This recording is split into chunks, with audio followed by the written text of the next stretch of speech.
What's up, YouTube? Y'all can see from the thumbnail what this finna be about. You know what I'm saying? Before we go a whole bunch of deep into it, and y'all do me a favor, man. Y'all hit that like button. Y'all hit, getting them comments. And man, most of all, man, hit that subscribe button for me, man. Y'all do your big partner a favor, man. Hit that subscribe. I need them subscribers up, man. You know what I'm saying? That's the groundwork first, homie. I need them subscribers up. Anyway, getting on into it, what it was about. I had a lot of people, heard some of my stories. You know what I'm saying? They got a lot of questions. They got a whole lot of questions. Like I say, some stuff I be really wanting to answer and get into. And I ain't gonna even lie, homie, some stuff I really don't be wanting to fool with. But like a lot of people, they real enamored with them prison stories. Move, cat. So I go into that. But now what a lot of people wanted to know, see, a lot of people nowadays they hear about how California prison is now versus how California prison was back in the early and mid '80s. It was a whole different world, homie. It was a whole different world. The alliances were different. The alliances were a lot tighter. The yards that they have now, they didn't have them then. Like all these PC yards they got, no, homie, they didn't. That wasn't heard of. Like I said, most PCs was either gonna go to CMC East or Vacaville. That's where a lot of them went. But as far as being, the regular prison having these PC yards or what they call SNY yards and all that, it wasn't a lot of that back then, homie. You was gonna have to get down for your crown, you know what I'm saying, or get your wig knocked back. You gonna have to barbecue a meal do. But things change. Like I say, I ain't been in California prison since 1996. That was my last year in the California prison. You know what I'm saying? But anyway, so but how it was for me up until then, like I say, it was a whole different world. A lot of the people that was around back then, you know what I'm saying, a lot of them have got out, some real stomped down soldiers from back then, homie. You know what I'm saying? They done got out, moved on with their lives, doing other things. You still have, one or two that had a lot of time that was still floating around from back then. But anyway, so the question that was asked me a lot was the relations with, blacks and, the northern Mexicans back then. And like I say, you hear a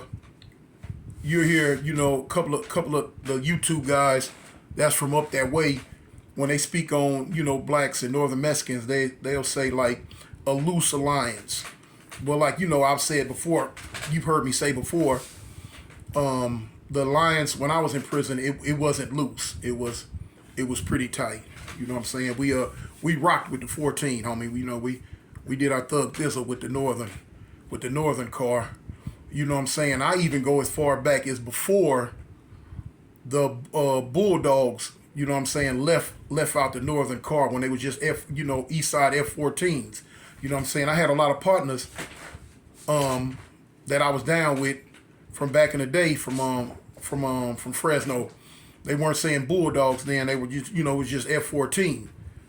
And so, I had some partners. But as you know, as time went on, they end up, leaving the 14 and just turning bulldog. Now, why that happened, I don't know. I can't get into that part of it. I don't know why.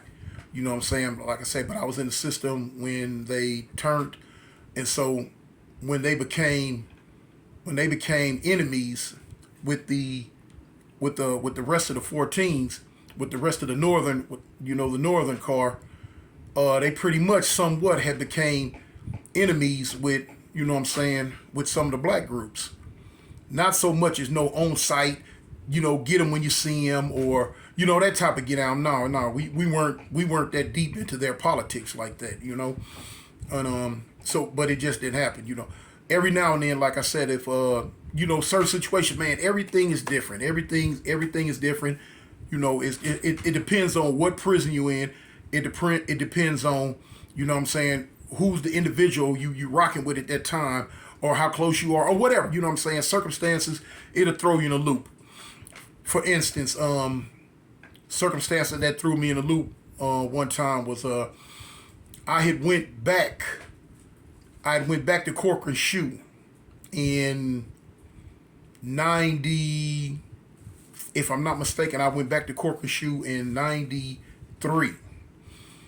We had just the blacks and the Southern Mexicans had just had a ride in Lancaster. You know what I'm saying? And end up messing us. End up, tearing Lancaster up for a minute. And end up, like I say, y'all probably, you remember, for those who don't know, y'all heard my story about how, we end up making the police do cell extractions on us from 6 o'clock at night till 6 o'clock in the morning. They had to do cell extractions because we was cutting up.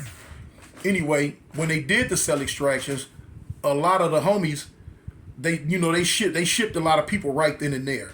So some of the homies got shipped like here. I know we got shipped soon at like 6 in the morning. Soon as they kind of got control of everything and started shipping us, they put me on the van, and they put like 4 or 5 more homies on the van.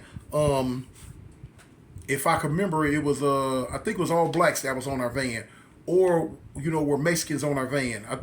I can't really remember, but I think it was all blacks, and yeah, or it might have been 1 or 2 essays with us. I can't really remember, but I know they were shooting us from Lancaster because they had maced us all, and they had to take us out to the shower and lay us on the ground and spray us down with water hoses and stuff. So once they started shipping us right then and there, as you know, no property left with us again. Just get on the van and get up out of here. We through it, y'all. They shot us all back to Corcoran shoot. And I know one of the homies that went with me, like I say, was the homie Lil Duck, from Trey 57, Pomona. And I was telling cuz, look, when we get here, I asked him, had you ever been in Corcoran shoe? He was like, no. I say, well, look, homie, this is my second time going to Corcoran shoe, so I'm letting you know now. They finna beat us down. They finna put hands on us. That was just their thing. You come to Corcoran shoe, they gonna put hands on you. And they like to play, they used to like to play these games when they get you off the van, want you to walk down the hallway, count, looking up, counting the lights. When they get you down the hall at the end, they want to ask you, how many lights did you count? If you ain't got the right number, here come the beat down. All type of little weird stuff they was doing on me, playing these little weird schoolyard games. So anyway, the homie ended up getting, he was a little dude. I remember we first pulled up, soon as he was sitting like on the bench in front of me. Soon as we pull up, when the van door opened, two police reached in and grabbed him by the little old funny bunny jumpsuit he had on, and snatched him off the van. The homie feet never touched the ground. From the van to the door we was going in, the homie feet never touched the ground. They snatched him. Boom, commenced to doing doing their thing. So what? You know how it goes. Shoot, we used to that. But anyway, they got us all. They put us all in our sections, putting us in our section. So I remember, I hadn't went to the yard yet.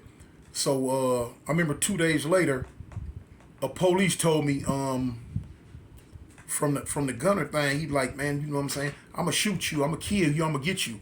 I don't know what his problem was, but whatever. I guess the way I had cut up in Lancaster, it followed me. The police told things gonna follow, and it followed me. So I guess they had it in for me, which I wasn't tripping. Do what you gonna do. I ain't tripping. So getting on to like what the thumbnail is speaking on. When I went to the yard, I already had in my mind that the first time I got into it with somebody, or got into it with whatever, they was gonna blast. They was gonna try to dump on me and me alone. Then from when I was there the first time, they when they was doing all them little gladiator fights and stuff, they probably want, you know, some retaliation from way back then and whatever, you know what I'm saying. They don't, you know, they got the memory of an elephant. Once they document whatever going on with you, they remember you, and they, you know, they'll sit there and wait till it's their turn to get their pound of flesh. But anyway, we went to the yard. So boom, I went to the yard. I went to the yard by myself. Well, I came out myself by myself. When I got to the yard, we were on the yard. It was me. I'm not gonna say their names, but it was a little essay from Visalia. It was an essay from Watsonville, and it was an essay from Hanford. I think they call it Northside Hana. He was from Hanford. So you know, when I hit the yard, I'm like, you know, what's up, cuz? What's up, homie? What's up? You know, it was all good. All right, hey, what's up, homes? You know, boom, boom, boom, boom, boom. We kicked it. You know, bang. So the discussion at that time was, you know, hey, you know, who are they, who all they gonna put out here? What's, you know, how many people come out here with us, and you know where they from? You know, basically, you know, now first off, let's get this right.